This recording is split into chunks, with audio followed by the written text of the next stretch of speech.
형제와 여러분 안녕하세요. 오늘은 12월 8일 목요일 고난의 현실과 재림의 소망이라는 제목으로 데살로니가 후서 1장 1절부터 12절까지를 묵상합니다. 1절 바울과 실라와 디모데는 하나님 우리 아버지와 주 예수 그리스도 안에 있는 데살로니가의 교회에 편지하노니.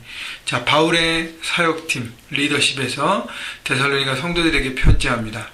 항상 보면 바울은 혼자 사역하지 않고 팀을 이뤄서 함께 하나님의 일을 도모하고 준비하고 함께 동역합니다. 여러분, 그래서 함께 동역할 하나님의 사람들이 있다는 건 너무너무 축복인 것을 여러분 생각해 보십시오. 그래서 여러분, 그 모든 사역도요, 우리가 혼자 뛰지 않고 함께 뛰는 것이 너무 중요합니다. 그래서 여러분 삶의 현장에서 그 현장에서도 함께 하나님의 나라를 이루어갈 동역자를 찾고 그 동역자와 함께 기도하고 움직이고 하나님을 섬기는 것이 얼마나 귀한 것인지, 여러분 삶의 현장에서도 함께 할 동역자가 없다면 구하시고 찾으셔야 되고요. 또 하나님의 교회 안에서 함께 나눌 동역자가 있는데 분명히 여러분 찾아서 함께 나가면 하나님의 일들을 정말 다이나믹하게 감당할 수 있습니다. 자, 그리고 이 데살로니가의 성도들에게 편지했던 것처럼 여러분 성도들에게 서로 무난하는 것들을 엊그저께도 말씀드렸지만 함께 이렇게 나누는 것 필요한 것 같아요. 그래서 편지라는 것, 여러분 이메일, 텍스트 여러 가지 요즘은 다른 방법이 있지만 어떤 방법이든 성도들과의 연결, 무난하고 삶을 안부를 전하고 꼭 이유가 있어서 전하는 것이 아닌 이유 없이 연락하고 해서 하나님의 사랑을 함께 나누는 풍성한 사랑을 누리시기를 주님의 이름으로 축원합니다. 2절 하나님 아버지와 주 예수 그리스도로부터 은혜와 평강이 너에게 있을지어다. 평강과 은혜를 나눴고요. 3절 형제들아 우리가 너희를 위하여 항상 하나님께 감사할지니 이것이 당연함은 너희의 믿음이 더욱 자라고 너희가 각기 서로 사랑함이 풍성함이니. 자, 바울은 하나님 앞에 정말 감사했던 것이 데살로니가 성도들의 믿음과 사랑인 것입니다. 여러분, 데살로니가 전서에도 믿음의 역사와 사랑의 수고 얘기했잖아요. 그죠? 같은 맥락인데 하나님 앞에 이렇게 감사할 수 있던 거. 여러분, 한 사람을 생각해서 그 사람의 성장하고 세워지는 모습 보고 감사할 수 있는 것이 얼마나 축복인지 모릅니다. 여러분, 1대1을 하면서 또 교회 안에서 사람들을 섬기면서 또 새로운 사람, 하나님의 사람을 이렇게 복음을 전해서 전도해서 그 사람이 잘하는 것을 보면서 얼마나 기뻐할까. 누가 가장 기뻐할까? 복음을 나눈 사람이 가장 기뻐하잖아요. 그죠? 그래서 여러분 그런 축복을 누리시기 바랍니다. 연말에 또 돌아보셔서 잃어버린 영혼, 또 교회는 다닌다고 하지만 제대로 안 다니고 있는 사람들, 하나님과의 관계 없는 사람들을 초청하셔서 그들에게 복음을 심어지게 하시고 또 복음을 통해서 하나님의 제자로 성장하는 걸 보면서 하나님 앞에 정말 감사할 수 있는 깊은 감사를 사시기를 바라고요. 여기 보면 믿음이 더욱 자라고 사랑이 더 풍성해졌다 그랬습니다. 이것이 진행형이에요. 여러분, 우리의 믿음과 우리의 사랑은 날마다 자라야 되고 더 풍성해져야 됩니다. 그래서 우리가 시간이 지날수록 하나님을 더 깊이 알아가서 하나님을 더 신뢰할 수 있는, 더 가까이, 하나님과 가까이서는 그런 관계가 되게 되고요. 또 사랑은 우리의 깊이와 넓이가 주님처럼 점점 깊어지고 넓어져서 더 많은 사랑을 품을 수 있는 사랑의 사도가 되어야 하는 것입니다. 여러분, 다시 한번 생각해 보셔서 내 믿음과 내 사랑이 풍성해지고 자라고 있는지 돌아보십시오. 4절 그러므로 너희가 견디고 있는 모든 박해와 환난 중에서 너희 인내와 믿음으로 말미암아 하나님의 여러 교회에서 우리가 친히 자랑하노라.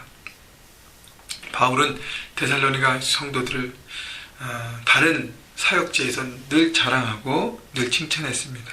그들의 인내와 믿음의 견고함. 그래서 얼마나 귀한 관계인지 모르는 것 같아요.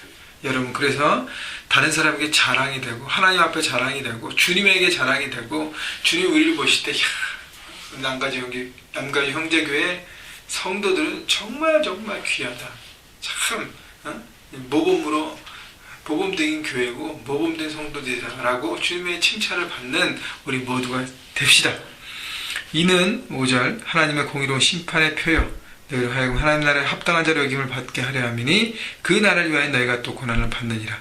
자, 이것이 뭐냐면 고난받는다는 것은 하나님 앞에 합당한 자로 여기심을 받는 모습이라는 것이에요. 크리스찬으로 올바로 세상 가운데 하나님의 뜻과 하나님의 방법과 하나님의 마음 품고 살아가면 고난이 있습니까 없습니까? 고난이 반드시 있다는 것이죠. 고난이 반드시 있다는 것이. 이렇게 살아가면서 주님 때문에 받는 고난이라면 이것은 당연한 것이라는 것을 생각하라는 것이죠. 그것이 바로 하나님 앞에 내가 합당한 자로 서고 있는 것이구나 생각하고 오늘도 믿음으로 전진하신 여러분 되시기를 다시 한번 주님의 이름으로 축원합니다. 세상과 타협하는 사람은 고난이 없어요. 왜냐하면 고난을 맨날 피해갑니다. 그러나 고난을 돌파하는 사람은 믿음의 사람이고 하나님의 사람인 것입니다. 6절 너희를 환난을 받게 하는 자들에게 환난으로 갚으시고 환난을 받는 너희에게는 우리와 함께 안식으로 갚으시는 것이 하나님의 공이시니 주 예수께서 자기의 능력에 천사들과 함께 하늘로부터 불꽃 가운데에 나타나실 때에 자 환난 받는 자들에게는 환난으로 갚으시고 환난을 받게 하는 자들에게는 환난 받는 너희에게는 하나님의 안식과 함께 하신다 그랬어요. 다시 얘기하면 그리스도인들에게 고난을 주고 성령을 회방하고 하나님의 나라를 방해하는 세력들, 마귀의 종로로 사는 모든 사람들은 결국 뭐예요? 하나님의 심판에 멸망되는 것이죠. 8절 9절에 이렇게 나오잖아요. 하나님 모르는 자들과 우리 주 예수 복음에 복종하지 않는 자들에게 형벌을 내리시니 이런 자들은 주의 얼굴과 그의 힘의 영광을 떠나 영원한 멸망의 형벌을 받으리로다. 자, 믿지 않는 자들, 하나님의 복음을 방해하는 자들, 결국 이들은 뭐예요? 결국 멸망이 기다리고 있다는 것이죠. 재림 때, 주님의 재림 때, 종말의 때에 이들의 삶의 마지막은 심판과 형벌인 것입니다.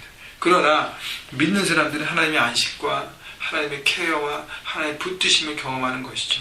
그래서 10절 보세요. 그날에 그가 강림하사 그의 성도들에게서 영광을 받으시고 모든 믿는 자들에게 놀랍게 여김을 얻으시리니 이는 우리의 증거가 너에게 믿어졌습니다. 여러분 그래서 하나님은 카운트하시는 분이에요. 이 세상의 모든 삶을 카운트하시고 셈하십니다. 심판의 때. 그래서 오늘 우리가 어떻게 살아가야 될지 이 사실을 알고 이 하나님을 아시면 깊이 깨달으면 깨달을수록 답이 나오는 것이죠. 그래서 마지막 때 믿는 자들 통해서 영광 받으신 하나님, 하나님께 영광 돌리는 삶을 우리는 마무리될 것이라는 것을 알고 지금 우리가 하나님의 뜻 가운데 살면서 어려운 모든 것들을 우리가 넉넉히 이겨가는 것입니다. 하나님의 세마심을 알기 때문에 하나님께 나를 기억하시고 내 올바른 선택과 내 올바른 삶의 모습들을 기억하시기 때문에 하나님께서 그냥 놔두시지 않는다는 것이죠. 하나님이 다 카운트하신다는 것입니다. 여러분 그래서 오늘 하루도 정직하고 정결한 삶을 선택하고 나가는 것입니다. 11절 12절 이러므로 우리도 항상 너희를 위하여 기도함은 우리 하나님이 너희를 그의 부르심에 합당한 자로 여기시고 모든 선을 기뻐함과 믿음의 역사를 능력으로 이루게 하시고 우리 하나님 주 예수 그리스도의 은혜대로 우리 주 예수의 이름이 너희 가운데서 영광을 받으시고 너희도 그 안에서 영광을 받게 하려 합니다. 이것이 바울의 기도인데 바울의 기도를 바라보시고 여러분을 위해서 기도하시고 서로를 위해서 기도하시고 또 여러분의 삶의 모습으로 결단하시기를 바랍니다. 뭐냐 하면 하나님의 부르심에 합당한 자로 여기는 삶을 살라는 것이죠. 내 사명이 무엇인가, 이 땅에서 내가 무엇을 위해 살아가야 되는가를 깨닫고요, 그것을 통해서 내 삶의 방향을 정한 다음에 선을 기뻐하고, 그러니까 악이 아니라 하나님의 뜻에 있는 선을 선택하고 그 다음 믿음의 역사를 능력을 이루게 하시고 하나님 앞에 믿음으로 모든 고난을 이길 때에 능력 가운데 하나님 하셔서 돌파하게 하신다는 것이죠. 그래서 마지막에는 내가 하나님께 영광을 돌리고 하나님도 나를 존귀하게 하는 영광의 자리에 올라가게 되는 것입니다. 하나님 앞에 기뻐하는, 하나님이 즐거워하는 삶, 하나님께서 원하시는 그 풍성한 친밀함과 함께함이 재림의 때, 주님께 다시 오실 때 우리 안에 있는 것이고요. 결국 그것뿐 아니라 지금 우리가 하나님 앞에 고난을 통과하면서 믿음으로 한 걸음 한 걸음 세상의 현장에서 돌파할 때 우리는 하나님 나라를 조금씩 맛보고 있는 것입니다. 하나님께서 우리 가운데 함께 하십니다. 오늘도 이것을 믿음으로 바라보고 삶 현장에서 하나님 앞에 하나님께서 나를 부르신 그 부르심의 현장인 것을 믿고 하나님 주신 사명을 다시 한번 깨닫고 삶 현장에서 하나님 나라를 이루어가시고 어려움이 있더라도 하나님 앞에 그 뜻을 악한 영들 앞에서 하나님의 뜻을 꺾지 않고 믿음으로 한 걸음 한 걸음 정직한 길을 걸어가시기를, 그래서 승리하시기를 주님의 이름으로 축원합니다.